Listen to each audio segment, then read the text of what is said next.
Y ya estamos en una tarde más de Shabbat aquí en la Congregación Proyecto de Vida. Yo soy el pastor Juan González y de verdad me da mucho gusto saludar a todos nuestros hermanos aquí en la congregación y a las personas que siguen este canal Volviendo a las Raíces de Nuestra Fe por YouTube y que han estado atentos a esta serie de mensajes que debo de decirles que después de 30 años de estudiar las Escrituras y de más de 20 años de enseñar la palabra bajo el concepto de la doctrina tradicional del cristianismo, le doy gracias al Señor por estas enseñanzas que, aunque nos han tomado mucho tiempo de investigar, de estudiar, estamos compartiendo hoy y de verdad les digo que es una serie que he disfrutado mucho.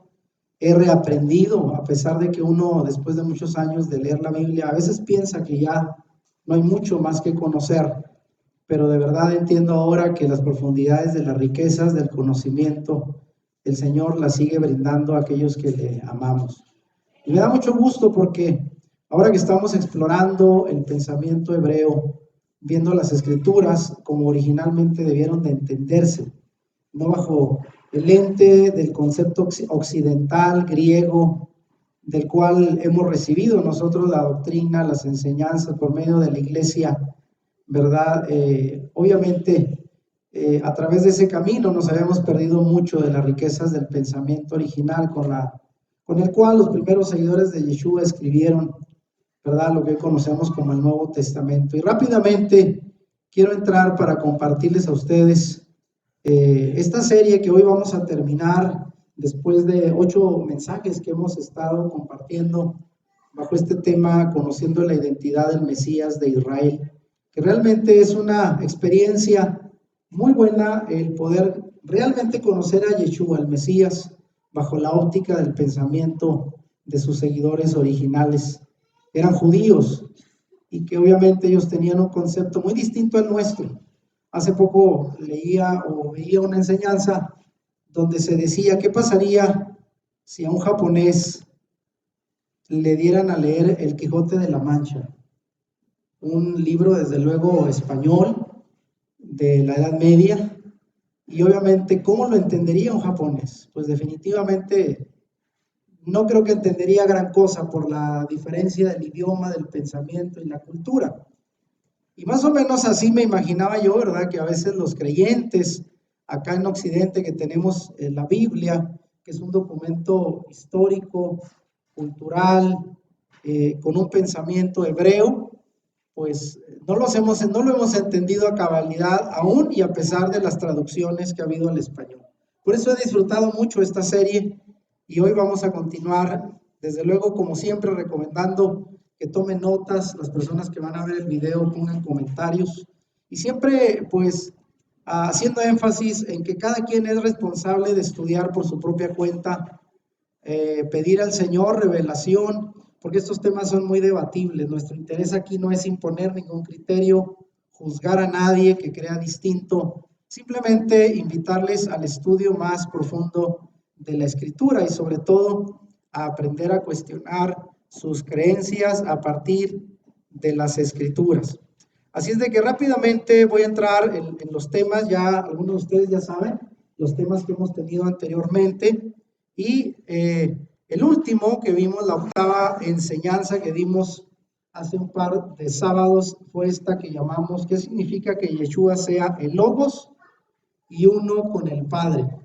Y ahí fue donde pudimos entender ahora sí, bajo el concepto y la óptica del pensamiento hebreo, a lo que se refería Yeshua cuando dijo, yo y el Padre uno somos.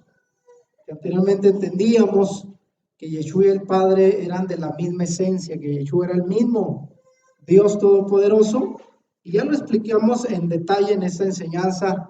Para aquellos que van a ver este último tema, siempre recomiendo vaya a los temas anteriores para que pueda llevar la hilación de esta serie y pueda entender al punto que vamos a llegar el día de hoy. Y bueno, el tema con el cual vamos a cerrar, el noveno tema de esta serie, lo he titulado, y si se fijan la mayoría en forma de pregunta, porque queremos invitar a la gente a cuestionar, a preguntarse. No estamos afirmando nada, no estamos contradiciendo el pensamiento de las personas respecto a nuestro Mesías, simplemente preguntamos para que la persona diga, a ver, ¿cuál sería la respuesta apropiada a estas preguntas desde la perspectiva de la Escritura y bajo la óptica del pensamiento hebreo. Ahora este tema lo he llamado ¿preexistió Yeshua desde la eternidad con el Padre? Fíjese bien, esa pregunta es importante porque obviamente es uno de los temas debatibles dentro de la teología, dentro de la llamada cristología, la manera de ver al Mesías, al Cristo. Saber si Él existió antes de la eternidad o existió a partir de que nació en Belén hace 2000 años. Esa es la pregunta y vamos a responderla con detalle en esta enseñanza. Rápidamente entrando en el tema, esto ya lo habíamos tocado en los temas anteriores, solo lo voy a hacer rápido para que podamos conectar con lo que vamos a concluir el día de hoy. Ya habíamos estado diciendo en varias enseñanzas que el Mesías hebreo, porque el Mesías es judío, ha sido reinterpretado a lo largo de los años y hasta ahora hemos visto que este Mesías, después de varias generaciones, después de que él vivió al principio de nuestra era allá en Israel, y después de que sus seguidores lo predicaron entre la comunidad judía, después de una generación empezaron a agregarse creyentes gentiles, que fue a los que Pablo fue a predicar fuera del área de Israel. Y estos creyentes gentiles comenzaron a entender a nuestro Mesías de una manera distinta, porque no eran judíos ya. Y muchas generaciones después de su vida, fue declarado en el Concilio de Nicea en el año 325, y como ya lo explicamos en el credo niceno, en el credo que el catolicismo promueve en las personas, ¿verdad? Como la verdad absoluta de la iglesia. Fue declarado en ese concilio de Nicea como el Hijo unigénito de Dios, engendrado del Padre, antes de todos los siglos. Ve, aquí está. Antes de todos los siglos, considerado Dios de Dios, luz de luz, verdadero Dios de Dios y de la misma sustancia con el Padre. Así es como se define en el credo a lo que es en nuestro Mesías. Y como ya lo explicamos, fue transformado en varias generaciones de ser un profeta judío con una vocación mesiánica, como lo vieron los primeros seguidores judíos, a llegar a convertirlo en el Jesús divinizado del cristianismo. Y eso fue en lo que se transformó después de varios siglos a nuestro Mesías. Y esto lo hemos estado explicando en detalle. Ahora, ya lo habíamos dicho en la primera enseñanza, si se predica un falso Mesías. El problema es que nos hemos conformado en creer en un Mesías sacado de su contexto y reinterpretado bajo una óptica no judía. Y creado además bajo una nueva religión, el cristianismo, con creencias muy alejadas a las que tuvieron sus seguidores originales.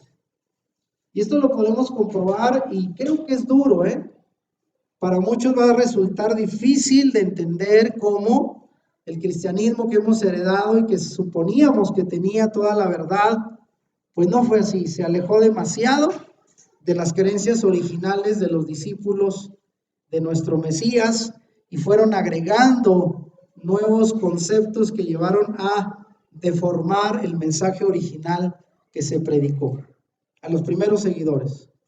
Y pongo aquí en amarillo, y lo peor más todavía es que muchos creyentes ni siquiera intentan cuestionar sus creencias a partir de una lectura contextualizada de las Escrituras. Ya sea por ignorancia o por temor al cambio, seguimos creyendo y predicando a un falso Mesías. De hecho, he estado comentando últimamente los videos de un canal que he seguido por algunos años que se llama ¿Qué dice la Biblia? Y donde el pastor, bueno, que él da enseñanzas bajo el concepto tradicional del cristianismo, enseñando la Trinidad y otros conceptos muy, muy tradicionales de la fe cristiana. Y pongo comentarios para dejarlos ahí para que lo revisen, porque la gente obviamente da por hecho que toda esta enseñanza recibida era la verdad absoluta. Y hoy en día necesitamos cuestionar lo que creemos. Y obviamente a partir de la Biblia, que todos la tenemos, pero cada quien la interpreta a su manera, aquí es importante entenderla bajo el contexto original del pensamiento hebreo. Eso es la parte que habíamos ignorado y que hoy en día algunos ya lo están entendiendo, pero siguen teniendo miedo de cambiar, de dejar la doctrina, la creencia tradicional, a veces por temor al rechazo, a la crítica, y algunos más por estar tan arraigados a las costumbres, a las fiestas, que deciden mejor conservar el pensamiento tradicional. Pero bueno, eso es una decisión muy personal que nadie podemos criticar, pero sí animamos a las personas a profundizar más y cuestionar lo que creen a través de un conocimiento más concienzudo, ¿verdad?, de las Escrituras. Ahora, rápidamente, ¿es Yeshua Dios? Porque alguien hasta aquí pudiera decir, el pastor ya no cree que el Mesías, Yeshua, sea Dios, y eso nunca lo hemos dicho. Si empezamos por contestar esta pregunta, ¿es Yeshua Dios? La respuesta es un sí rotundo. Sí lo es. Y en eso no estamos en contra de lo que normalmente se ha enseñado. Aunque vea, la pregunta aquí es, ¿en qué sentido el Mesías es Dios? Ese es el asunto. No negamos que sea Dios, sino más bien en qué manera lo definimos como Dios. Y aquí rápidamente dejo muy claro, ¿es Dios? Sí, pero no a la manera tradicional en que el cristianismo lo ha visto a partir del Concilio de Nicea. Y aquí ya lo vimos en otra enseñanza, hay que recordar que Moisés mismo, obtuvo el título de Elohim, que en hebreo se traduce como Dios o dioses, cuando fue enviado por Dios mismo como libertador a Egipto. Y aquí hay dos pasajes fundamentales. Éxodo 4:16 que dice, y tú serás para él en lugar de Dios. Y ahí utiliza Elohim. Esto le dijo el Señor a Moisés, tú serás para Faraón en lugar de Dios. Y en Éxodo 7:1 dice, Yahweh dijo a Moisés, mira, yo te he constituido en Dios para Faraón. Entonces hay que entender el término Dios que tradicionalmente se lo adjudicamos a un único Dios. Fuera de él los demás son dioses. ¿Sí? Y se lo habíamos aplicado a Yeshua como el Dios único y todopoderoso. Hoy entendemos que sí es Dios, pero no a la manera tradicional en que lo habíamos entendido. Y esto ya lo explicamos en detalle en las enseñanzas pasadas. Ahora, en esta misma pregunta, ¿es Yeshua Dios? Para el pensamiento hebreo, ser Dios, ya lo habíamos enseñado, era ocupar su lugar como representante legal, con los mismos derechos y autoridad de Dios mismo, pero sin dejar de ser un hombre y sin ser divinizado. Esa es la gran diferencia entre el concepto hebreo y el concepto tradicional del cristianismo que proviene de Nicea. Es un representante legal con todos los derechos, toda la autoridad de quien representa, en este caso al Padre, pero sin dejar de ser un hombre y sin ser considerado un ser divino. Yeshua fue pues enviado a su pueblo como representante o un agente de Dios para cumplir su misión mesiánica. Y así como Moisés fue obediente y no se enorgulleció de su misión redentora, así también Yeshua, como un segundo redentor, se negó a sí mismo y fue obediente. Y nunca se creyó, nunca estuvo por ahí presumiendo, yo soy Dios y puedo hacer lo que quiera y abusar de su poder y autoridad. Y vaya que hubo momentos donde algunos quizás lo hubieran hecho, cuando fue humillado, cuando fue perseguido, cuando fue castigado por el látigo de Roma, él pudo haberse rebelado. Y recuerdan que le dijo a uno de los que lo castigaban, ¿verdad? Si yo quisiera ahorita mismo haría bajar una legión de ángeles. Y así en un instante los hubiera acabado. Pero no hizo un uso fuera de lo que el Padre le había autorizado en su calidad de representante legal del Todopoderoso. Nunca se salió de los límites ni se llegó a creer más de lo que realmente en ese momento representaba. Ahora vean, tenemos pues la perspectiva en la Biblia de dos redentores. De la misma manera en que el primer redentor, Moisés, no fue considerado un ser preexistente aunque fue enviado como Dios delante de Faraón, así también Yeshua, como un segundo redentor, tampoco lo es. Nadie se imaginaría pensar que Moisés, que fue el primer redentor, haya existido desde antes de la creación. Yo nunca he escuchado que alguien diga, Moisés ya existía antes de que todo fuera hecho. No, él nació en la época en que Israel estuvo esclavizado, más o menos en el siglo XVII antes de nuestra era, y que por cierto, por ahí voy a compartir un video de un canal donde están sacando evidencia arqueológica de la existencia del pueblo de Israel en Egipto, algo que se había negado, porque no había en los descubrimientos arqueológicos en Egipto evidencia de que el pueblo de Israel hubiera estado ahí. Y ahora lo entendemos que es obvio, porque no le convenía al pueblo egipcio dejar registro de esclavos que se rebelaron y los dominaron y avergonzaron a sus dioses a través de las 10 plagas. Por eso no estaba escrito, pero hay evidencia de que existió el pueblo de Israel y Moisés fue su libertador. Ahora Yeshua, vean, no tuvo conciencia de ser Elohim, de ser Dios el Todopoderoso, sino fue consciente de ser un profeta enviado con una misión. Y es probable, esto sí lo pongo, es probable, porque se está estudiando con más profundidad este asunto, que fue hasta su vida adulta cuando él tuvo conciencia de ser apto para ser el Mesías de Israel. Algunos creen que nació ya con esa conciencia mesiánica, y algunos creen ahora que se fue formando conforme él fue creciendo.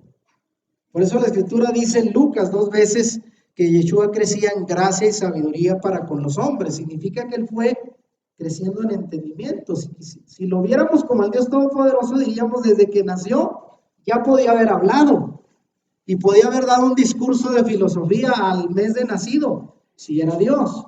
Pero no, él tuvo un curso normal del crecimiento como todo hombre y fue cultivado en la enseñanza de la Torá por sus padres hasta llegar a la edad adulta y tomar la conciencia de haber sido él el Mesías, título que le fue concedido por Dios y asimismo fue visto por sus seguidores después de su muerte y resurrección. Esto es muy importante, fue hasta después de la muerte y resurrección que los primeros seguidores lo empezaron a ver como el Mesías.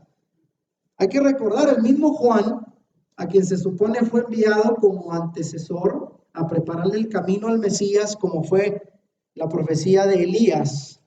Él mismo se recuerda que cuando estuvo en la cárcel mandó a 2 de sus seguidores a Yeshua a preguntarle, ¿eres tú el Mesías? ¿O esperamos otro? O sea, él mismo tenía sus dudas. Y varios de los discípulos, ¿verdad?, le llegaron a cuestionar, Señor, por ahí dicen que eres un profeta, pero ¿quién eres en verdad? Y en un rayo de revelación, Pedro fue el que dijo, tú eres el Mesías, el Hijo del Dios viviente. Pero eso fue una revelación que se les fue dando a los discípulos mucho después del ministerio de Yeshua, hasta que llegaron a considerarlo como el Mesías enviado de Israel, y algunos después de su muerte y resurrección. Ya habíamos visto cómo la diferencia entre el pensamiento hebreo y griego hace una gran diferencia en cómo interpretamos la escritura. Dentro del pensamiento hebreo, Elohim, que es el título que se traduce como dioses o Dios, es atribuido tanto para el Dios de Israel como para ángeles y hombres que son comisionados por Dios, pero sin darles un carácter divinizado. En cambio, en la interpretación cristiana tradicional, que parte del pensamiento griego no hebreo, el pensamiento griego paganizado, Dios es visto como un ser preexistente, incluyendo ya en Nicea, con una triple personalidad. Y de ahí viene la doctrina de la Trinidad. Obviamente, si vemos la doctrina de la Trinidad desde otra óptica, va a ser muy confusa. Si lo vemos desde la psicología, imagínense un ser con triple personalidad, eso es casi paranoico. Obviamente, ¿verdad? Aplicado a Dios. Hoy en día todavía el trinitarismo sigue diciendo, el último video que vi, dice, la Trinidad es un misterio, pero aunque no la entendemos, la damos como una verdad. Qué difícil creer, ¿verdad? En algo que no entiendes y lo das por verdad, porque ni siquiera lo puedes explicar como un único Dios verdadero, puede estar representado en 3 personas, pero hasta ese punto llegaron debido a interpretar a Yeshua y la escritura bajo el pensamiento griego paganizado, considerándolo un ser preexistente y con una triple personalidad. Ahora vean, entrando a la escritura, ¿qué dice Filipenses 2 del 5 al 11? Y aquí estoy tomando una versión distinta a la Reina Valera, que es la palabra de Dios para todos. Y como dice, vean, a partir de esta declaración podemos entender algo del pensamiento y la teología de Pablo. Fíjense cómo se lee este pasaje en esta versión. Piensen y actúen como Yeshua. Esa es la misma manera de pensar que les estoy pidiendo que tengan, le dice a sus oyentes en la congregación de Filipo. Él era como Dios en todo sentido. Eso está bien, porque era el representante legal, la misma imagen de Dios, como ya lo explicamos. Pero no se aprovechó de ser igual a Dios, porque era su representante, él lo representaba, era igual a Dios. Al contrario, él se quitó ese honor, aceptó hacerse un siervo y nacer como un ser humano. Al vivir como hombre, se humilló a sí mismo y fue obediente hasta el extremo de morir en la cruz. Y debido a ese acto de obediencia y sumisión que dice Pablo, por eso Dios le dio el más alto honor y el nombre que está por sobre todos los nombres, para que se arrodillen ante Yeshua todos los que están en el cielo, en la tierra y debajo de la tierra, y para que todos reconozcan que Yeshua HaMashiach, Yeshua el Mesías, es el Adón, el Señor, dando así honra a Dios Padre. Ese es como lo veía Pablo. Una persona que era un ser humano en toda la extensión de la palabra, pero que al mismo tiempo representaba al único Dios verdadero. Era igual a Dios. Pero ya lo entendemos en qué sentido. Sin dejar de ser un hombre. Y gracias a su obediencia y su humillación hasta la muerte, recibió el alto honor de ser exaltado como el Señor, como el Adón, como el Mesías. Y su nombre está por sobre todos los nombres. Amén. Fue exaltado después de su humillación. Esta es la perspectiva de Pablo. Ahora, llegamos ya al tema que nos ocupa hoy. ¿Fue el Mesías preexistente? ¿Fue el Mesías preexistente? O sea, no lo podemos imaginar estar con el Padre como muchos lo ven en la Trinidad y el Espíritu Santo creando todo el universo desde el principio. ¿Cómo se lo imagina usted ahora? Ya estaba, ya existía desde antes que todo fuera creado, porque así es como la Trinidad y el cristianismo tradicional lo ve, como un ser preexistente. Y aquí yo confirmo, para mí sí es un ser preexistente, claro que sí. Pero otra vez, aquí enfatizo, pero otra vez a la manera de pensar hebrea, no griega. Otra vez marco la diferencia. Sí fue un ser preexistente, pero no como se le ve en el cristianismo tradicional. Vean, los teólogos cristianos hasta hoy, partiendo del pensamiento griego, de la filosofía griega y de la interpretación católica que proviene del Concilio de Nicea y que también heredó el cristianismo evangélico, aunque a veces cuesta aceptarlo, consideran al Mesías como un ser preexistente con el Padre desde antes de que el mundo fuera creado. O sea, ellos sí lo consideran que él ya existía, que ya era consciente, que ya estaba con el Padre. Y hablan de la encarnación de Jesús en María. Y no aceptan que Yeshua comenzó su existencia como un ser a partir de su nacimiento. En el pensamiento hebreo no se ve a el Mesías existiendo antes, sino a partir de que vino y nació en Belén. Entonces, ¿qué diferencia hay entre la preexistencia en el pensamiento hebreo y en el pensamiento griego? Lo voy a explicar. Hasta aquí sí notan la diferencia, ¿verdad? Cómo la Trinidad lo ve desde antes de la creación con el Padre y el Espíritu Santo. Y de ahí donde sacan los pasajes fuera de contexto como ese de hagamos al hombre. y diciendo, ahí estaba ya Yeshua hablando con el Padre para crear a Adán y a Eva. Y ya lo explicamos que es un término plural para enfatizar el acto de la creación, no para decir que allí había más de una persona hablando. Dentro de esto mismo, ¿fue el Mesías preexistente? No es lo mismo preexistencia en la mentalidad hebrea de los profetas que en la filosofía griega de los padres católicos de la iglesia, que formaron la doctrina del cristianismo. De ahí viene la teología cristiana. De padres griegos, mentalidad griega. Porque desde la perspectiva bíblica judía se cree lo siguiente, vean, y remito a Romanos 4:17 en la nueva versión internacional. Fíjense bien. Delante de Dios, tal como está escrito, te he confirmado como padre de muchas naciones, refiriéndose ¿a quién? A Abraham. Así que Abraham creyó en el Dios que da vida a los muertos, y aquí subrayo, y que llama las cosas que no son como si ya existieran. Ahí está la clave del concepto de preexistencia hebreo, que llama las cosas que no son como si ya existieran. ¿Por qué? Porque Él es Dios. Si Él ya sabe el principio de todo y el final de todo, Él no necesita hablar de pasado, presente y futuro. Para Él todo está delante de sus ojos. Y aún lo que no existe, pero ya está en su plan, Él lo da como un hecho. ¿Lo entiende? Esto es preexistencia bajo el concepto hebreo. Y lo voy a dar como ejemplo, vean. Esto se le llama en la teología el pasado profético.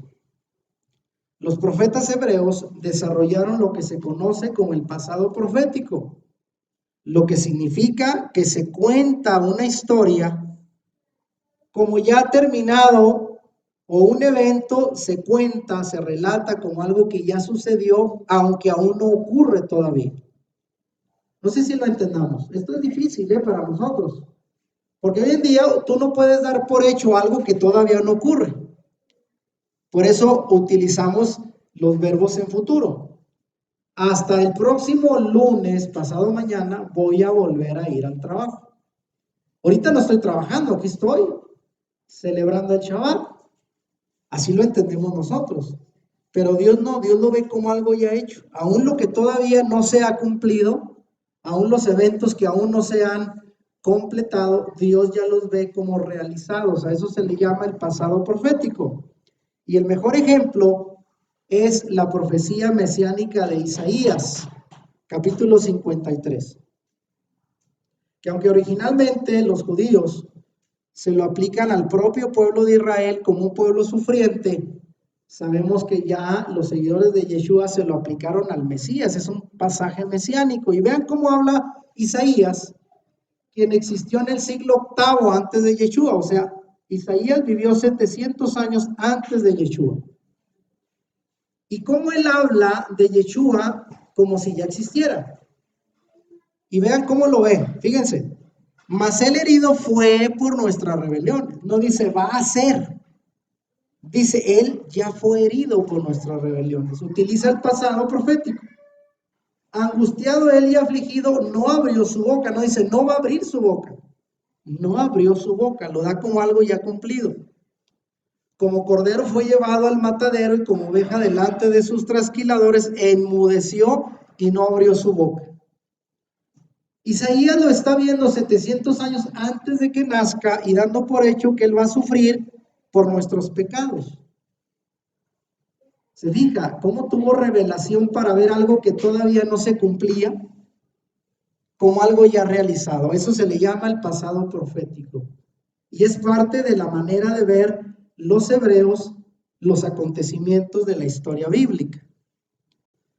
Aquí nos va a quedar claro que el Mesías preexistió, sí, en la mente del Eterno desde antes de la creación, sí, pero no existió de manera física hasta que vino a nacer en Belén. Esa es la diferencia. Las cosas existen para Dios, claro, porque Él las conoce desde antes que ocurran.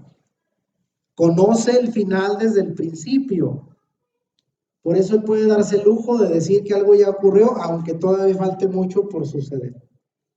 Y un mejor ejemplo del pensamiento judío es lo que aparece en el Talmud. El Talmud es un libro de tradiciones judías que aunque no tiene el mismo nivel de la escritura, pero ahí se refleja el pensamiento judío, que es a lo que quiero aquí señalar.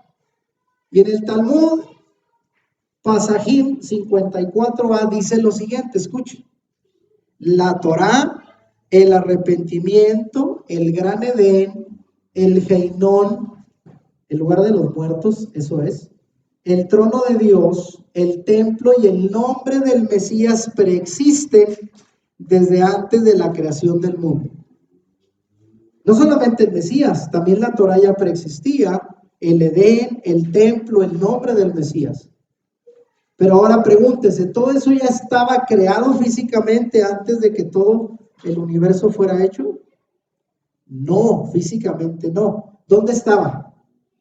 En la mente del Eterno, en los planes del Eterno, ahí preexistían. Quiere decir que Dios no fue haciendo las cosas como se le fue ocurriendo, sino toda la creación fue planeada desde el principio, incluyendo al propio Mesías. Esa es la manera de entender la preexistencia bíblica. Ahora vean, aquí pregunto, ¿será entonces que el Mesías, el rollo de la Torá y el templo mismo ya existían físicamente antes de que el mundo fuera creado? Claro que no, nadie nos imaginamos eso, ¿verdad? El templo judío fue construido hasta la época del rey Salomón. La Torá hasta que fue escrita. Pero el pensamiento judío dice que ya existían desde antes en la mente de Dios. ¿Por qué lo entendemos así? Por lo que dice Romanos 4:17. Hay que recordar, Dios llama las cosas que no son como si ya existieran. A ver, repitan conmigo esto. Esta es la clave de este tema. Dios llama las cosas que no son como si ya existieran. Ahí está el punto. Y ahí también el Talmud dice, antes de la creación de todas las cosas ya existía el nombre del Mesías. De manera entonces que en hebreo el nombre no es solo la manera de llamarle a una persona, como ya sabemos, sino indica sus atributos sustanciales. ¿Y qué significa Yeshua? Porque ese nombre ya se le había asignado a él desde antes de nacer, porque significa Yahweh es salvación, Dios es salvación. Ya eso vino Yeshua. Fue predestinado para ser el redentor de su pueblo. Entendiendo esto, ahora sí nos podemos preguntar, ¿en qué sentido pues el Mesías ya existía según la Biblia? Ya lo vimos que el Talmud explica la manera de concebir la preexistencia del Mesías bajo la óptica hebrea. Desde el principio de la creación del mundo nació el Rey Mesías, porque él entró en la mente de Dios incluso antes de que el mundo fuese creado. ¿Existía ya el Mesías, la Torá, el templo? Sí, desde antes de la creación. ¿Dónde estaban? No físicamente, en ningún lugar, estaban en la mente del Eterno. Ahí. De manera que el judaísmo ya contaba, si se dan cuenta, con una idea de preexistencia, pero nunca como fue luego interpretada por el cristianismo paganizado en el Concilio de Nicea, llegando a la doctrina de la Trinidad. Esa es la gran diferencia. La gran diferencia. En el concepto hebreo, preexistencia es pues sinónimo de predestinación. Es decir, que el Mesías fue planeado anticipadamente en la mente de Dios para nacer en el futuro. Llegado el momento, por eso dice Pablo que llegando el momento, ¿verdad? El Mesías vino y nació de una mujer. En el momento justo donde debía de suceder, sucedió, aunque ya estaba desde mucho antes en la mente de Dios. Pero en el mundo no judío, preexistencia significa la existencia real y tangible del Mesías antes de la fundación del mundo. Así pensaron los llamados padres de la iglesia, influenciados por la filosofía griega, porque ellos no eran judíos. Ellos lo entendieron a su manera y desde ahí se distorsionó el mensaje original. El asunto, pues, es que el cristianismo no heredó la manera de interpretar hebrea el tema de la preexistencia, sino la proveniente de la filosofía griega. Según Nicea, la preexistencia es otra cosa. Los padres de la iglesia cristiana no son Abraham, Isaac y Jacob, y aunque suene difícil, los padres de la iglesia cristiana son Platón, Aristóteles, Sócrates y toda la teología que viene fundamentada no en las escrituras hebreas, no en los profetas, no en la Torá, ni siquiera en los emisarios de Yeshua, los discípulos, sino viene fundamentada en la filosofía griega. Y esto, aunque duela reconocerlo, así es. Aunque nos lo hicieron creer como otra cosa. Yo debo de confesar que en los primeros años donde estudié teología en un seminario de forma académica, tuve que leer varios libros gruesos de teología cristiana y donde lo que usted estudiaba era básicamente filosofía griega. Y yo me preguntaba, pero si vengo a estudiar teología, ¿por qué aquí se habla de Platón y de las ideas de Aristóteles para explicar a Dios? Yo nunca vi que dijeran, aquí dice el profeta Isaías, aquí dice los profetas hebreos, sino se citaba la filosofía griega, porque de ahí proviene la teología cristiana. ¿Lo entiende ahora? Pero bueno, en su momento no lo vimos. Ahora, esto que llamamos en la doctrina cristología, así se le llama cristología, la doctrina de Cristo, del Mesías.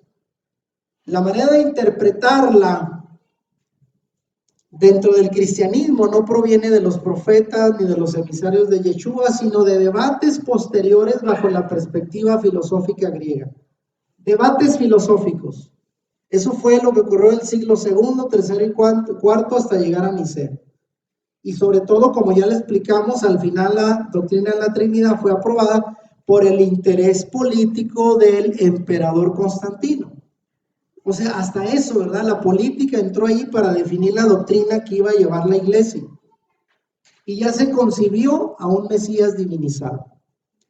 Y pongo aquí, gracias a Dios, y lo bueno es que habemos creyentes interesados en descubrir la verdadera identidad del Mesías hebreo. Y en eso estamos. Díganme si no. Vean, advertencias de Pablo. La teología cristiana fue una clara corrupción, si lo vemos así, del verdadero Mesías hebreo, a quien convirtieron en otro personaje. Esto es duro, créanlo. Hay gente que lo va a ver y puede apagar aquí el video y decir, no, esto no es posible, que me hayan engañado. Y ya lo hemos dicho, no y le reclame a nadie. Voy a hablar con el pastor para decir que me ha mentido todo el tiempo. Lo más probable es que el pastor aprendió lo mismo que le enseñaron por generaciones y así se ha predicado. Por ello hoy es necesario romper con las falsas interpretaciones para llegar a conocer al verdadero Mesías hebreo. Y de ahí la advertencia de Pablo en 1 Corintios 8:6. Para nosotros, entre paréntesis, los judíos, a ellos se refería él mismo como judío, solo hay un Dios, el Padre, de quien vienen todas las cosas y quien nos hizo para él, y solo hay un Señor, ya exaltado, el Mesías, Yeshua el Mesías, quien lo creó todo y nos da vida. Y ahorita voy a explicar eso, porque también hay pasajes que dicen, él aparece como el creador de todo. Vamos a explicarlo. Fíjese bien. Dentro de esta misma advertencia de Pablo, Pablo también dijo, porque hay un solo Dios y un solo mediador entre Dios y los hombres, Yeshua el Mashiach, hombre, el Mesías. Ya lo hemos visto. Luego, ¿por qué entonces, si Pablo dice que hay un solo Dios y un solo mediador, por qué se afirma en el catolicismo que María es intercesora y madre de Dios? Fíjense toda la distorsión. Si declaran a Yeshua como el Dios Todopoderoso, entonces María, ¿qué es? Pues la madre de Dios. Y fíjense cómo vienen arrastrando una serie de doctrinas y después dijeron, bueno, y si María es una mujer, estaba contaminada por el pecado, entonces la vamos a declarar como una mujer que no cometió pecado. Y eso lo llevó a otra cosa. Y si María no cometió pecado, entonces Lo que causa la muerte, ¿qué es? El pecado. Y si ella no tenía pecado, entonces no se murió, ascendió al cielo en cuerpo y alma. Y ahora está ya a la diestra del Padre, intercediendo por nosotros. Mira hasta dónde la llevaba. Todo por ir detrás de una mentira tras de otra. Entonces, no, esa idea no es bíblica. No es el Mesías ni un segundo Dios de la Trinidad, ni una Trinidad, ni un ángel. Tampoco es un logos como se veía en el concepto griego. Ya vimos ese tema. Ni tampoco y aquí lo voy a explicar rápido, demiurgo preexistente. ¿Qué es eso del demiurgo? Dentro de la filosofía griega se habla del demiurgo. Así se le relacionó a Yeshua también. Él fue un hombre nacido de mujer e inseminado por un hombre. Porque ya lo explicamos, tampoco es de que nació solo de María sin intervención de José. Fue un judío con sangre y mentalidad judía. Así. Esa es la verdad. Y esto del demiurgo, vean, ¿qué es el demiurgo? Con el cual también se le ha relacionado a Yeshua, no solo con el logos, que es otro concepto griego que ya explicamos. El demiurgo en griego, que ya aparece escrito en griego, demiurgos, es la descripción de una deidad, que ya aparece incluso la imagen con cuerpo de serpiente y cabeza de león. Una deidad pagana, griega, que en la filosofía idealista de Platón, vean, ¿de dónde viene? No sacaron de la escritura de la filosofía de Platón, y en la mística de los neoplatónicos era considerado un Dios creador del mundo y autor del universo. Por eso dijeron, si eso es en la filosofía un Dios, pues es lo mismo que Yeshua, es lo mismo que Jesucristo, un Dios creador del mundo y autor del universo. Y se le aplica. Y el cual posteriormente la filosofía gnóstica derivó en la entidad que sin ser necesariamente creadora es impulsora del universo. Demiurgo significa literalmente el maestro, supremo artesano y hacedor, el creador. Entonces dijeron, esta categoría, esta definición se la aplicamos al Mesías, es un demiurgo, el creador, el maestro, artesano, creador del universo. Encajó perfectamente, pero luego ¿de dónde sacaron? Filosofía griega. Ese es el problema, se alejaron de la escritura de la Torá de los profetas para ir a definir al Mesías con términos filosóficos. Gran error. Y fue ahí entonces donde se da la ruptura con la fuente original hebrea. El rechazo de la mentalidad judía de Yeshua y sus emisarios provocó el antisemitismo y la imposición de la mentalidad griega, dando como resultado una corrupción del mensaje original de Yeshua. Y hay que entender que la idea de que el Mesías estaba vivo y consciente antes de su nacimiento es una idea pagana, no hebrea. Subráyelo bien, una idea pagana, esto no viene de la Biblia. La preexistencia de las almas es un concepto que viene del paganismo, no de la Biblia. Hoy en día, ¿qué es lo que hace la gente cuando celebra a todos los santos y el Día de los Difuntos? Bueno, la gente piensa que ellos preexistían antes y después de muertos están conscientes, cosa que la Biblia no dice. ¿Estamos de acuerdo? ¿O usted cree que su familiar todavía está por allá en el cielo o en el infierno? No, descansan después de morir, según la Biblia. Otra vez, ¿de dónde traemos tanta creencia paganizada que ni cuenta nos dábamos? Ahora, ¿qué dice la Biblia sobre la preexistencia? Vean, vamos a entrar más a fondo. Los seres humanos no hemos existido conscientemente antes de ser engendrados por nuestro Padre en el vientre de nuestra madre. A ver, ¿o alguno de ustedes que se acuerde de algo consciente antes de que naciera? Pues no, ¿verdad? Si mucho, a lo mejor alguien dirá, me acuerdo cuando tenía 3, 4 años, y eso así, cositas. ¿Pero usted tuvo conciencia del mundo antes de nacer? No. Ahora vea, llevado esto a la práctica, ¿qué valor tendría para nosotros los creyentes en creer en un Mesías que era el Dios Todopoderoso y que vino a vivir al mundo, se encarnó en María para vivir sin pecado. ¿Sería difícil para el Dios Todopoderoso hacerse hombre y no pecar? No era nada difícil. Si lo vemos como Dios, como el cristianismo tradicional lo ve, por eso subestima a veces la obra de Yeshua, porque dice, él pudo ser sin pecado, pues qué chiste era Dios. Pero yo, ¿cómo le hago que soy hombre? ¿Yo cómo puedo cumplir los mandamientos si soy un ser de carne y hueso?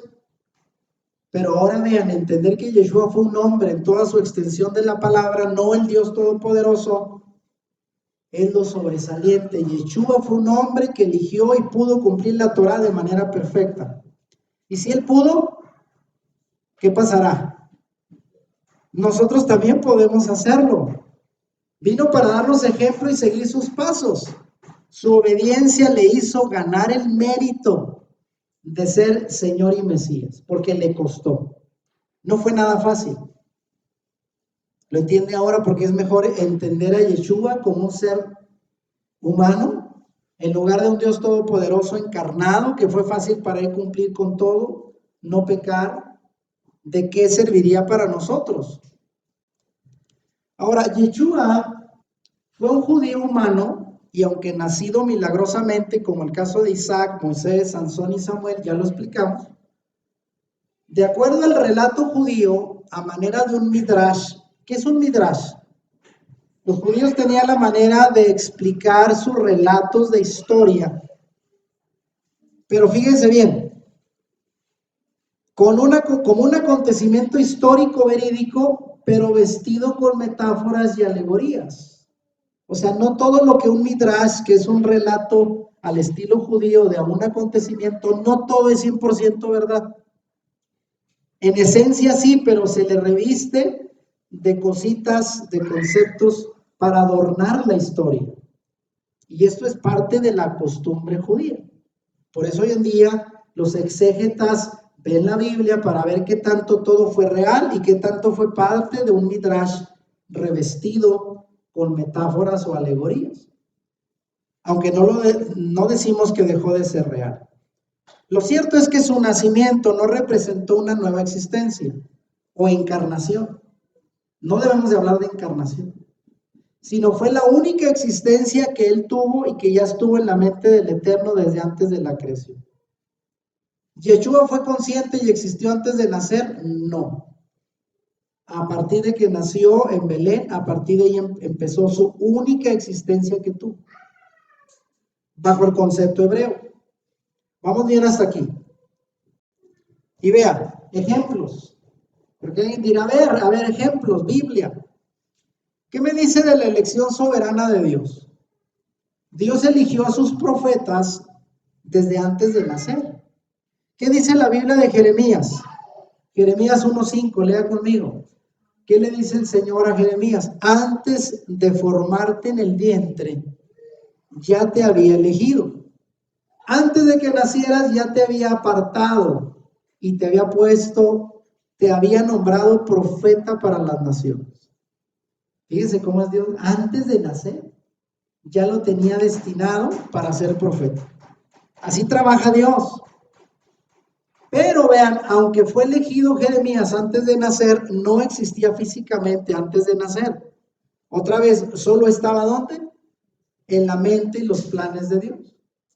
Así es lo que se llama preexistencia o elección soberana. Así trabaja Dios. Otros ejemplos, el propio pueblo de Israel preexistió en la mente del Eterno como un pueblo elegido. ¿Qué dice primera de Pedro 1 del 1 al 2? Yo, Pedro, apóstol de Yeshua, escribo esta carta a los elegidos por Dios, que viven como extranjeros en las provincias del Ponto, Galacia, Capadocia, Asia y Bitinia. Y aquí subrayo, Dios Padre los conocía y los eligió desde hace mucho tiempo. En otra versión dice desde antes de los tiempos, y su Espíritu los ha hecho santos. ¿Por qué Dios pudo elegir el pueblo antes de que existiera?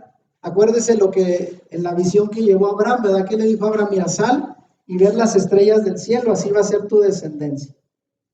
Y le transmitió esa visión de decir, ve lo que todavía no existe como si ya existiera. y Abraham le creyó, por eso es llamado el padre de la fe. Entonces Dios llamó al pueblo desde aún antes de formarlo como su pueblo elegido. Así trabaja la manera de elegir el Señor sus propósitos. Otro ejemplo más, vean. Aún el sacrificio de Yeshua fue visto como algo preexistente, ordenado desde el principio. ¿Qué dice Primera de Pedro 1, 18 al 20? Lea conmigo. Sabiendo que habéis sido rescatados de vuestra vana conversación, la cual recibisteis de vuestros padres, no con cosas corruptibles como oro o plata, sino con la sangre preciosa del Mesías, como de un cordero sin mancha y sin contaminación. Y ahí viene la frase, léalo. Ya ordenado desde antes de la fundación del mundo, pero manifestado en los postrímeros tiempos por amor de vosotros. Entonces, Yeshua vino a padecer y a entregar su preciosa sangre como el cordero sin contaminación y mancha, ¿sí? ¿Y esto desde cuándo se le ocurrió al Señor? Desde antes de la fundación del mundo, ahí estaba. Aún el sacrificio de Yeshua ya fue preexistente en la mente de Dios. Ahora, nosotros mismos, esto le va a sorprender aún más. Nuestra propia redención como creyentes es vista en la Escritura como algo ya cumplido. ¿Qué dice Romanos 8 del 29 al 30? Vean, en la mente de Pablo, nuestra redención ya es un hecho cumplido otra vez. Porque a los que Dios conoció de antemano, dice Pablo, también los predestinó a ser transformados según la imagen de su Hijo, para que Él sea el primogénito entre muchos hermanos. A los que predestinó también los llamó, a los que llamó también los justificó, y a los que justificó también los glorificó. Todo eso lo da como un hecho a los que fuimos llamados. Y menciona 2 veces, somos predestinados a la gloria, a la redención, a la justificación. Y vean lo que dice Efesios 2:6, miren, todavía más. Dice Pablo, Dios nos resucitó. A ver, yo le pregunto, ¿usted ya resucitó? ¿Por qué dice Pablo que ya nos resucitó? Y nos hizo sentar con Él en las regiones celestiales. ¿Dónde está usted sentado? ¿Ahorita aquí en el templo o en las regiones celestiales? ¿Lo entendemos? ¿Por qué dice Pablo que estamos ya sentados allá si todavía no llegamos? Porque Él lo da como un hecho cumplido. Así es el pensamiento hebreo. Se adelanta a los acontecimientos antes de que ocurran. Esto es predestinación o preexistencia según el pensamiento hebreo. Ahora miren, vamos a entrar a pasajes muy interesantes. Alguien preguntaría dentro de la teología cristiana, basado en Colosenses 1, 16 y 17, y la pregunta es, ¿todo fue hecho por el Mesías o por su causa? Son 2 cosas diferentes. Otra vez, Yeshua hizo toda la creación, ya estaba con el Padre creando todo, como dice el cristianismo tradicional, o la creación fue hecha por causa de él. Aunque algunos afirman que el Mesías preexistente creó el universo, pero en realidad fue Dios quien lo hizo a causa del Mesías, porque él estuvo en la mente de Dios antes de formar todo. Significa que la creación, cuando fue hecha por el Padre, la diseñó para que en algún momento el Mesías viniera a esa creación a llevar a cabo su obra. ¿Y qué dice Colosenses? Porque en él fueron creadas todas las cosas, las que hay en los cielos y las que hay en la tierra, visibles e invisibles, sean tronos, sean dominios, sean principados, sean potestades, todo fue creado por medio de él y para él. Y él es antes de todas las cosas, no existió físicamente, estaba en la mente de Dios. Y todas las cosas en él subsisten. O sea, toda la creación fue hecha a causa del Señor, del Mesías. Pero no fue él quien la hizo. Esa es la diferencia. Ahora entendemos el pasaje, ¿no es cierto? Bajo esta óptica del pensamiento hebreo. Todo es visto, pues, bajo el lente del concepto hebreo como algo ya consumado. Recuerda, esto se le llama como pasado profético. por medio del cual se consideran las cosas hechas por Dios como ya terminadas desde un inicio. Y aquí dice Hebreos 4:3 en esta versión latinoamericana. Aunque las obras de Él estaban acabadas desde la fundación del mundo. Ahí lo confirma, o sea, las obras del Señor desde antes de que se hicieran ya estaban terminadas. O sea, el Señor no dejó nada a medias ni sin concluir. Todo está ya escrito y así establecido. El Señor terminó todo, aunque todavía no ocurra. Eso es el pensamiento hebreo.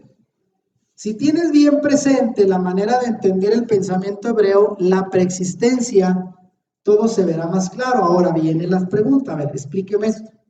Si ya entendió lo que es el pasado profético y la preexistencia bajo el concepto hebreo, ¿cómo entendería el pasaje Juan 8:58 cuando Yeshua dice, antes que Abraham fuese, yo soy? ¿Cómo lo entendíamos en el cristianismo? ¿Se acuerda cómo se explica eso? ¿Cómo lo decíamos? A ver. Mira, ahí está Yeshua, que a lo mejor tendría 30, 32, 33 años, sorprendiendo a sus oyentes, diciéndole que el padre Abraham, que existió muchas generaciones atrás, siglos atrás, antes de que Abraham existiera, él ya era. Y además dijo, Abraham se gozó al saber de mí. Por eso los judíos de gobierno dijeron, ah, caray, tú todavía no tienes ni 50 años y tú dices que eres antes de Abraham, estás loco de remate. Y sí, era fácil, ¿verdad? Si usted se suelta por ahí diciendo, ¿verdad?, que conoció a Benito Juárez y lo meció en sus brazos, ¿quién le va a creer? No, pues está loco, ¿verdad? Y de remate. Pero ¿en qué sentido ahora entendiendo esto comprendemos el pasaje? ¿Cómo lo explicaríamos? Antes que Abraham fuese, yo soy. Pues sí, antes de que Abraham existiera y que fuera un ser real, ya el Mesías estaba antes en la mente del Eterno. Ya el plan del Mesías existía antes de que Dios llamara al padre Abraham como padre de la nación judía. Esa es la verdadera interpretación de este pasaje, no que Yeshua existiera físicamente antes que Abraham. Ahora, otro pasaje, vean. Son pasajes muy, muy disputados que ahora hay que entender bajo esta dimensión. ¿Qué me dice de la gloria de Yeshua con su Padre? ¿En qué sentido dijo Yeshua? Juan 17:5, vea. Y ahora, glorifícame tú, Padre, junto a ti, está orando, con la gloria que tenía contigo antes que el mundo existiera. Y otra vez dice el cristianismo, ahí está, mire, está orando, Señor, quiero volver a tener la gloria que tú y yo teníamos juntos desde antes de que el mundo existiera. Ahí estaba Yeshua ya con el Padre. ¿Ah? ¿Cómo ven? En la mente hebrea no significa otra vez que Yeshua pide al Padre disfrutar de nuevo una gloria que tuvo físicamente en compañía de Él antes de la creación. No. Él lo que está pidiendo aquí es que se cumpla el plan de glorificación que Dios tenía en su mente reservada para el Mesías desde el principio. Es diferente. Cuando Él dice, quiero que me glorifiques con esa gloria que ya tenía contigo, no existía esa gloria, sino en la mente del Señor. Que se cumpla ahora. Eso es lo que Yeshua estaba diciendo. Dígame si lo va entendiendo. ¿De verdad? ¿O lo tienen que repasar? La gloria del Mesías, por cierto, en este pasaje de Juan 17, la oración intercesora por los discípulos, no era solo para Él, sino era compartida. Lo importante es que esa gloria que Él pedía al Padre no fue solo reservada para el Mesías, sino para todo aquel que obedece al Padre. Porque ¿qué dijo Yeshua? Vean parte de esa oración, Juan 17, 22 y 23. La gloria que me diste, les he dado. Y alguien dirá, ¿en qué momento los discípulos ya habían entrado en la gloria? No. Otra vez está hablando en el pasado profético como algo ya cumplido. Para que sean uno, así como nosotros somos uno. yo en ellos y tú en mí, para que sean perfeccionados en unidad, para que el mundo sepa que tú me enviaste y que los amaste tal como me has amado a mí. O sea, nosotros también estamos dentro de los planes de la gloria del Mesías, porque vamos a ser el resultado de su obra suprema de redención. Algún día entraremos en su gloria, amén. Y se va a cumplir este pasaje, pero ya el Señor lo da como un hecho. La gloria que me diste les he dado. Y lo da como algo ya cumplido. Y vea este otro pasaje. La gloria reservada pues para el Mesías consistía ¿en qué cosa? En su resurrección con un nuevo cuerpo inmortal, venciendo a la muerte, y su exaltación por el Padre. En eso consistía la gloria del Mesías, que él estaba pidiendo en su oración. Y ve, aquí lo confirmamos, Lucas 24, cuando aquellos llamados discípulos que iban a Emaús, ¿se acuerdan? Que van platicando con él y no lo reconocen que era el Mesías ya resucitado, y le platican todo como si fuera un extranjero, hasta que se les abren los ojos cuando llegan y ven que Yeshua parte el pan. Pero les dice en esa plática, qué necios son. Les cuesta tanto creer todo lo que los profetas escribieron en las escrituras.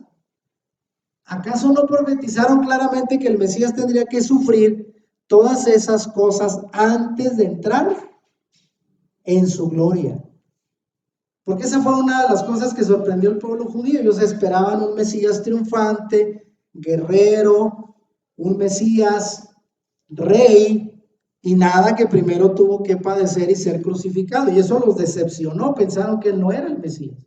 Pero él dice, esto tenía que pasar antes de que el Mesías entrara en su gloria. ¿Cuál gloria? Resurrección y exaltación. Primero tuvo que sufrir para luego ser exaltado. Y ahí está, revelando Yeshua en qué consistía la gloria. La gloria del Mesías fue también vista anticipadamente por el profeta Daniel. Daniel, en la época de Babilonia, en la deportación, al menos 6 siglos antes de que Yeshua naciera, vio la gloria del Mesías. Y vea, Daniel 7, del 13 al 14 dice, mientras continuó mi visión, esa noche vi a alguien parecido a un hijo de hombre. ¿Usted escuchó esa frase? ¿Dónde la escuchó después de Daniel? ¿Cómo se llamaba Yeshua a sí mismo? El Hijo del Hombre. Vea, aquí habla Daniel. Vio a alguien parecido a un hijo de hombre descender en las nubes del cielo.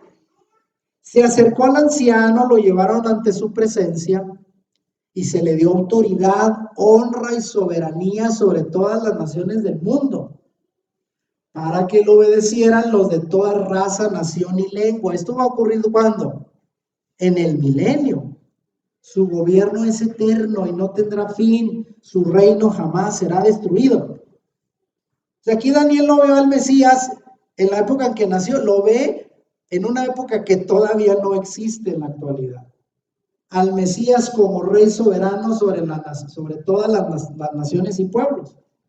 ¿Y cómo le llama? El Hijo de Hombre. Ve ahora cómo los profetas miraron siglos y siglos después en el futuro lo que habría de venir. Esto es algo verdaderamente sorprendente desde la perspectiva del pensamiento hebreo. Mire este último, hablando de la gloria del Mesías. Para Pablo el Mesías debía de ocupar ese lugar de gloria al lado del Padre, que se había planeado en la mente de Dios desde antes de la fundación del mundo. Y este pasaje es el más conocido, Filipenses 2, del 9 al 11. Por lo tanto, Dios lo elevó al lugar máximo de honor y le dio el nombre que está por encima de todos los demás nombres, para que ante el nombre de Yeshua se doble toda rodilla en el cielo y en la tierra y debajo de la tierra, y toda lengua declare que el Mesías es Señor, para la gloria de Dios Padre. Bien, ahora, explíqueme usted qué tanto va entendiendo de lo que llevamos hasta aquí. Porque cuando uno entra en debate con algún cristiano, le va a sacar esos textos. Mira, aquí dice, yo y el Padre uno somos, antes que Abraham fuera, yo soy.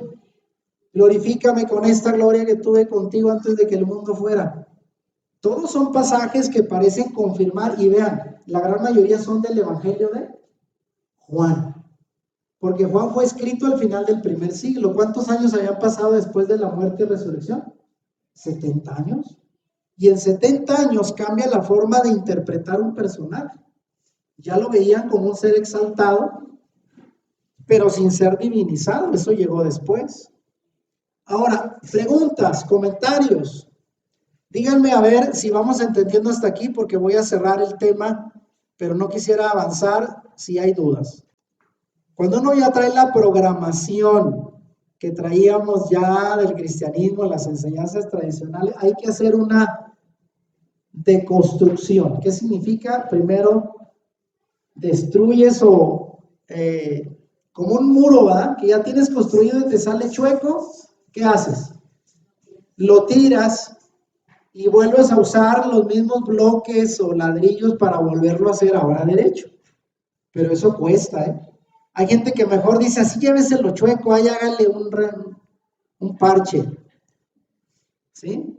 Y no se trata de eso, se trata, bueno, si nuestra doctrina venía chueca, pues hay que tirarla, ni modo, y volver a levantar el muro, ahora sí como debe de ser fundamentado en la palabra. Ahora mire, vamos a concluir con esto, ya estamos en la recta final, faltan solo algunas cosas. Otro pasaje, otra cosa importante, vean. ¿En qué sentido el Mesías bajó del cielo? Porque hay otro pasaje difícil. Muchos malinterpretan la preexistencia física del Mesías apoyados otra vez en versos malentendidos. Juan 3:13, ¿qué dice? Y nadie subió al cielo, sino el que descendió del cielo. El Hijo del Hombre, ahí aparece, él se dice, el Hijo del Hombre que está en el cielo. Si usted lo ve a simple vista, dice, bueno, nadie subió sino el que descendió de allá. Y dice que es él. Entonces, ¿ya estaba en el cielo? Cayó del cielo en una nube. Ya estaba presente antes. Así parece decir, ¿no es cierto? Juan 6:38. Fíjese, puros pasajes de Juan. Porque he descendido del cielo, no para hacer mi voluntad, sino la voluntad del que me envió. Ahí está. ¿De dónde viene Yeshua? Descendió del cielo. ¿Cómo explica eso? Ay, caray. Entonces, ¿estaba o no? ¿Bajó del cielo o no? Porque estamos diciendo que él empezó su vida a partir de que nace en Belén, pero ahí dice, descendió del cielo. ¿Cómo explicamos esto? No es tan difícil. Y se lo voy a poner primero en estos términos. En el lenguaje hebreo se hace uso muy frecuentemente del sentido figurado. No todo es literal. ¿El Mesías estuvo antes en el cielo? Sí, pero no de manera física y literal, sino en los planes y la mente de Dios. Es lo que hemos venido diciendo.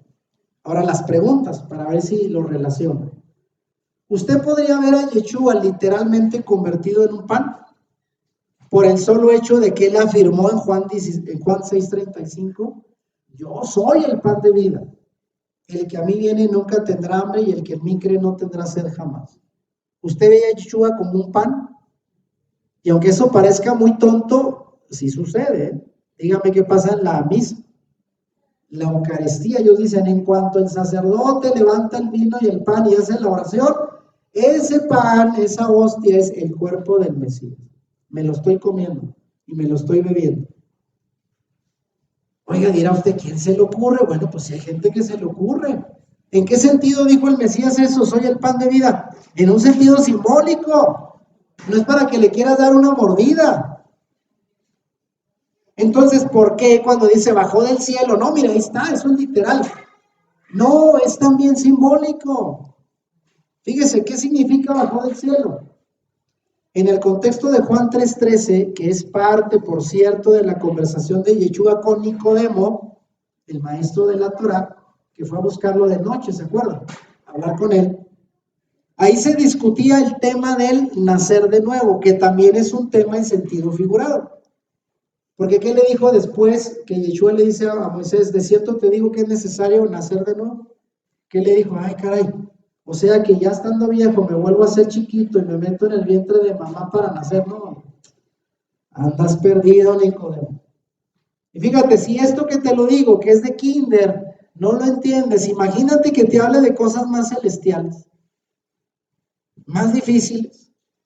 Entonces, en este sentido, cuando dice, nadie subió al cielo sino el que descendió del cielo, es también una frase figurativa. ¿Por qué? Porque Yeshua no bajó en una nube. Subió en una nube, pero no bajó en una nube, sino que nació como todo hombre, de una mujer. Además, aún no ascendía al cielo, aunque ahí dice que ya estaba en el cielo, porque aún no había sido glorificado. Ahora, en conclusión, ¿qué significa pues esta frase? Descender del cielo habla de su procedencia divina. No literalmente bajó de una nube, es que él procedía de un plan divino. Amén, procedía del cielo, de donde está el Señor. Ahora vean, para aclararlo más, ¿qué significa esto que bajó del cielo? La expresión, y nadie subió al cielo sino el que descendió del cielo, es el mismo uso figurado de otro pasaje que está en Deuteronomio 30, del 11 al 12. Ahí habla de los mandamientos, dice, porque este mandamiento que yo te ordeno hoy no es demasiado difícil para ti ni está lejos. ¿Y qué dice? No está en el cielo, para que digas, ¿quién subirá por nosotros al cielo y nos lo traerá y nos lo hará oír para que lo cumplamos? Incluso enseguida dice, o no está allá en lo profundo del mar para que tengas que mandar un submarino a sacarlo. Otra vez son lenguaje figurado. Significa que nadie ha subido literalmente al cielo para traer el conocimiento divino a la tierra. Solo Yeshua fue el instrumento que Dios usó como su representante para revelar todos los misterios ocultos. Por eso el mismo Nicodemo le dice, te estoy hablando de esto que es muy terrenal, porque si te hablo de algo muy celestial que el Padre me ha revelado, menos lo vas a entender. Y finalmente, vean, de esa misma explicación, debido a la comunión tan íntima que Yeshua tenía con el Padre, esa frase era como estar en el cielo. Y nadie subió al cielo sino el que descendió del cielo, el Hijo del Hombre que está en el cielo. ¿En qué sentido está en el cielo? Esta es la manera figurativa en que Yeshua estaba en el cielo conectado con el Padre. Cada vez que él oraba al Padre era como estar en el cielo recibiendo toda revelación para luego compartirla aquí. Él fue como el puente, ¿sí? De conexión entre lo terrenal y lo celestial.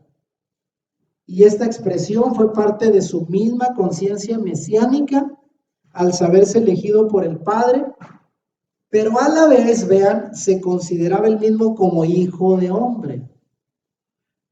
Hijo de hombre. Ya lo vimos en Daniel, que es el hijo del hombre. Vean, ¿qué significa hijo de hombre? Esa frase es muy importante, él se la adjudicó varias veces. Es un título y expresión judía que se dio desde Daniel relacionada al Mesías. Pero lejos de significar un Dios, era para enfatizar la humanidad del Mesías, que fue elegido por el Padre para asumir una posición redentora, y no significa la encarnación de un ser divino, como se llegó a interpretar en Nicea al Mesías mucho tiempo después, convirtiéndolo en el Hijo del Hombre, que era para ya los cristianos griegos un ser divino con naturaleza humana. En eso llegó a convertirse. Pero originalmente la palabra hijo de hombre significa un ser humano en toda su extensión. Cuando Yeshua dice el hijo del hombre, aquí estoy yo, ¿qué soy? Un ser humano. Y lo enfatizó varias veces. No me vean como un Dios, soy un ser humano que represento a Dios, eso sí. Ahora vean, vamos acercándonos al final. Abran bien sus ojos. Queremos cerrar con algo importante. El concepto mesiánico hebreo, pues, es distinto al que habíamos heredado. En el concepto judío, el Mesías siempre fue visto como un ser humano terrenal y elegido por el Padre para redimir a su pueblo. Y que debido a su obediencia hasta la muerte, como ya lo explica Filipenses 2 Pablo, Dios le resucitaría y le exaltaría la posición del Señor, del Adón y de Mesías. Y quien después de ascender ahora sí al cielo, Yeshua no bajó una nube, nació de una mujer, pero después de su resurrección sí ascendió al cielo. ¿Y qué dice la Biblia? Regresará con poder y gran gloria a establecer su reino terrenal. Eso sí, pero después de la resurrección y exaltación, no antes. Antes no estuvo en el cielo, solo en la mente del Eterno, hasta que ascendió al cielo y está a la diestra del Padre, en el poder del Padre para interceder. Eso es bíblico, pero de la manera judía de entenderlo. Advertencias.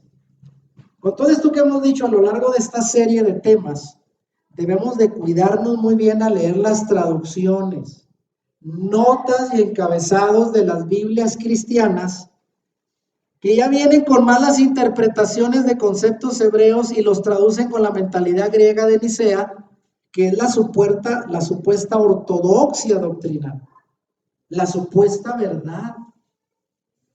Y tiene que tener cuidado porque esas Biblias ya traen el lente griego y va a encontrarse con pasajes agregados. Por ejemplo, ya lo vamos a ver en la siguiente serie. Cuando dice primera de Juan 5, ¿verdad? Que 3 dan testimonio en el cielo. ¿Qué dice? El Verbo, el Padre y el Espíritu también. Y dice, mira la Trinidad. ¿Sabe usted que ese pasaje es un pasaje agregado mucho después? No aparece en el original. Mateo 28, 19, bautizarlos en el nombre del Padre, del Hijo, del Espíritu Santo. No está originalmente en la Biblia, en los textos más antiguos. Fue agregado después, porque eso se hacía. Cuando ya el concilio de Nicea dieron por hecho la Trinidad, le fueron metiendo pasajes para confirmar su creencia, pero muy posterior. Porque en el judaísmo bíblico, en la mentalidad de los profetas, no existe la idea de que alguien, incluido el Mesías, haya existido físicamente antes de la creación. Y vuelvo a lo mismo, la preexistencia de las almas es un concepto que viene del paganismo, no de la Biblia. Queda muy claro. Y mire, le voy a dar una cosa que a mí me sorprendió. Cuando yo vi esto dije, wow, claves en el pensamiento hebreo que no vemos. Si no entendemos el hebreo, no lo vamos a ver en ninguna traducción al español. Fíjese, en la tradición hebrea se cree que Dios ha dejado pistas en la Torá, solo en el idioma hebreo, que no las vamos a ver en las traducciones. Y fíjese, aquí está solo una. El nombre de Adán, que en hebreo es Adam, con M, y significa hombre. Y ahí lo pongo entre paréntesis en hebreo, son 3 letras, que se leen de derecha a izquierda, acuérdense. Adam, que significa hombre, viene de una raíz hebrea que es Adamá, y Adamá significa tierra. Fíjese de dónde viene el nombre. Adam significa tierra. ¿De dónde lo creó el Señor? Pues en la tierra, por eso le puso Adán, cosa que no sabemos si no entendemos el hebreo. Pero el nombre Adam en hebreo consiste de 3 palabras que cada una de esas letras representa 3 personajes claves de la historia del pueblo de Israel. Y vemos de derecha a izquierda, miren. Empieza con la letra Aleph, la mano derecha es Aleph, es como una A. ¿Y quién empieza ese nombre con la misma letra de A? Abraham. O sea, detrás del nombre de Abraham está la primera letra Aleph, de ahí viene la palabra Abraham. La del medio se llama la letra Dalet, es una D, de dedo. Y de ahí, ¿qué nombre sale? David. Y finalmente la Mem, la tercera letra, la Mem, que es como una M. De ahí viene el nombre de Mesías. Mesías. Entonces, vean, en el propio nombre Adán tenemos una clave importante. Primero vino Abraham, tuvo que venir David para que apareciera el Mesías. ¿No le parece sorprendente? Todo está contenido en el nombre Adán. Pistas importantes reflejadas desde el hebreo. ¿No se le hace sorprendente? Ahora sí, dice pues, ahora entendemos que las palabras de Yeshua, cuando él dice antes que Abraham fuese yo soy, Juan 8:58, confirman que el plan final del Eterno era traer al Mesías a través de Abraham, de David y luego el Mesías. Fíjese qué importante, y todo por entender solo el lenguaje hebreo. Nada más. El plan eterno del Mesías. Pedro llegó a entender mucho después que el sacrificio del Mesías ya estaba escrito, ya lo leímos en 1 Pedro 1:18 al 20, donde él dice, el sacrificio ya era ordenado desde antes de la fundación del mundo, pero manifestado en los postrímeros tiempos por amor de vosotros. Él entendió, esto no se podía evitar. Aunque al inicio, cuando el Mesías le dice, debo de ir a Jerusalén para ser entregado en manos de pecadores y ser llevado a la muerte, ¿qué quiso hacer Pedro cuando no entendía que era un plan ya establecido? Le dijo, Señor, por amor de ti mismo, no vayas a Jerusalén si sabes que te van a prender y matar. No vayamos. ¿Y qué le dijo el Señor?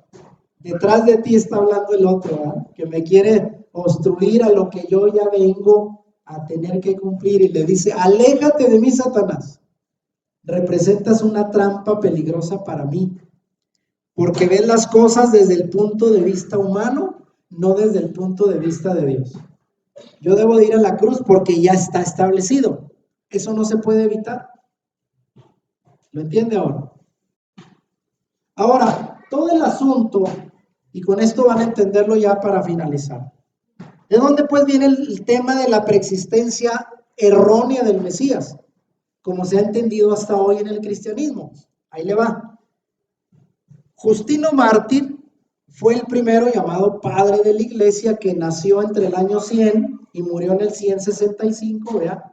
Más de 100 años después de que el Mesías estuvo aquí en la tierra. Justino Mártir, un padre de la iglesia católica, fue el primero en malinterpretar la preexistencia del Mesías bajo el concepto griego. Acuérdense, ellos ya no eran judíos, eran griegos. Considerándolo un ser creado y existente con el Padre antes de la creación físicamente, quien luego también fue el mismo Justino Mártir quien afirmó que el Hijo, como ya se entendía parte de la Trinidad, vino y se encarnó por medio de María. Fíjese. Pero vean, no es lo mismo decir que nació de María que vino a este mundo encarnado en María. ¿Sí lo entienden?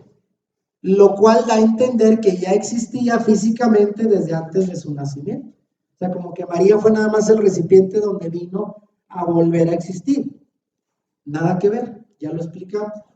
Pero fue Justino Mártir el primero que malinterpretó la preexistencia bajo el lente griego. Esto nos lleva pues a la necesidad de regresar al mensaje original del Mesías. Porque a partir de Justino Mártir, los llamados padres de la iglesia después de él, fueron agregando conceptos extraños como el demiurgo, que sacaron de la filosofía, y en su intento de explicar al Mesías hebreo en términos griegos, terminaron corrompiendo y distorsionando la verdadera identidad del Mesías judío. O sea, echaron a perder todo. Ahora nuestro reto es pues caminar hacia atrás de Nicea, al inicio de todo, para quitar todos los agregados, mitos y distorsiones que se le fueron agregando, para poder ver de nuevo al auténtico Mesías de Israel. O sea, si nuestra doctrina parte de Nicea para acá, vamos a quedar en la misma. No vamos a poder entender. Y el problema del cristianismo, y ahí le va. Yo estudié teología en un seminario. ¿Qué vas a un seminario? A estudiar teología basada en la filosofía griega. No te enseñan nada del pensamiento hebreo. Entonces, ¿qué vas a comprender del Mesías? Lo mismo que estos señores entendieron mal. Y ahora estamos tratando de irnos más atrás, a entenderlo como originalmente sus emisarios lo entendieron, antes de que los griegos lo echaran a perder. De eso se trata. Y vean, En este regresar al Mesías original, hay que reconocer que el Mesías creado por los padres de la iglesia y a quien hoy se cree y se sigue predicando en el cristianismo, es un Mesías distinto. Porque el mensaje original proviene no de los padres de la iglesia, sino de los discípulos judíos del Mesías Yeshua. Ellos son los verdaderos testigos, los que lo vieron, lo escucharon y caminaron con él, y que en sus registros en el Nuevo Testamento dejaron huella del auténtico Mesías de Israel. Entonces hay que ir al original, al principio, a cómo ellos lo entendieron, porque ellos son los verdaderos testigos. Los padres de la iglesia ni siquiera lo conocieron. Ellos fueron los encargados de echar a perder todo. Buscar la verdad del Mesías. Con esto terminamos. Es hora de romper con la teología y los dogmas de la tradición romana. Si tenemos que tirar el muro chueco de la doctrina que traíamos, hay que tirarlo y volverlo a levantar como debió de ser, derechito. Aunque el asunto aquí, recalco, es que cada quien haga conciencia y logre darse cuenta de las diferencias notorias entre el Jesús cristiano y el Yeshua hebreo, y busque por sus propios medios encontrar la verdad histórica del Mesías judío y seguir sus pisadas. Cada quien es responsable de llegar a la verdad. Cada quien, no podemos imponer nada ni condenar a nadie, sino cada quien es responsable de lo que cree, pero sí cerciórese que sea la verdad, porque a veces nos la han pintado como tal y no era así. Ahora, ¿qué clase de Mesías estamos creyendo? ¿Será el mismo Jesucristo definido en Nicea, el mismo Mesías hebreo, del que sus talmidim, así se dice discípulos en hebreo, dieron testimonio en el Brit Hadashah, como lo conocemos en el Nuevo Testamento? ¿O será que el Jesús del cristianismo es ya un personaje distinto y creado como parte de una Trinidad paganizada a partir de malas interpretaciones? Hay que cuestionarnos, hay que preguntarnos. Y luego viene esto. ¿Cómo se llegó a la doctrina de la Trinidad? ¿Es el Mesías un segundo Dios dentro de la divinidad? ¿Usted qué dice? ¿Es un ángel o un ser creado físicamente desde antes de la creación? ¿Un demiurgo, como decían ellos, un logos griego? ¿Cómo se interpretó al Mesías fuera del pensamiento hebreo Nicea para llegar a considerarlo un ser divinizado de la misma esencia que el Padre? ¿Y cuál fue el debate de interpretaciones sobre el Mesías en el Concilio de Nicea? Todo esto nos va a llevar a finalmente la nueva serie que vamos a compartir. Y le he llamado La doctrina de la Trinidad a la luz del pensamiento hebreo.